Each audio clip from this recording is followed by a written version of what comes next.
কিছুদিন আগেও গলায় গলায় ভাবছিল বলছি ব্র্যান্ড প্রমোটার বারিশা হক এবং সানভিজ বাই তনির তনিয়াপুর কথা। কিন্তু সম্প্রতি একটি অনুষ্ঠানে তাদেরকে তুমুল বাকবিতণ্ডায় জড়াতে দেখা যায়। অনুষ্ঠানটির নাম ছিল সংকট ও সম্ভাবনা, যেখানে উদ্যোক্তা এবং ব্র্যান্ড প্রমোটারের সম্পর্ক নিয়ে আলোচনা করা হয়েছে। ভিউয়ার্স, জানাবো তাদের এই ঝগড়ার শুরু কিভাবে হয়।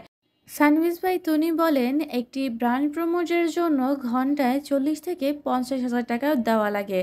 অন্যদিকে সেখানে আমার পুঁজিটাও চলে যায়। আর এজন্যই বারিশা হক বলেন, আমি আমার কষ্ট অনুযায়ী এবং একটি ব্র্যান্ড কতটা প্রতিষ্ঠিত সেই অনুযায়ী চার্জ করে থাকি। আর বারিশা হক আরও বলেন যে উদ্যোক্তারা নাকি তাদের সঙ্গে ভালো ব্যবহার করেন না। একটা ছোট ব্র্যান্ডের উদ্যোক্তা যেরকম ব্যবহার করেন, একটি বড় ব্র্যান্ডের উদ্যোক্তা তার থেকে অনেক বেশি ভালো ব্যবহার করেন, সম্মান দিতে জানেন। সানভিজ ভাই তনিয়াপু বলেন, একজন ছোট উদ্যোক্তার হয়তো সেই সামর্থ্যই নেই যে তিনি তাকে ভালো মতো আপ্যায়ন করবেন, কেননা সে নিজেরই হয়তোবা ওই রকমভাবে যত্ন নেন না। অভিজ্ঞতা দিয়ে যখন বড় ব্র্যান্ড প্রমোটাররা বড় হয়, তখন তারা জানে কিভাবে একজন মানুষকে সম্মান করতে হয়। ছোট উদ্যোক্তারা কখনোই নিজ থেকে এই কাজগুলো করেন না।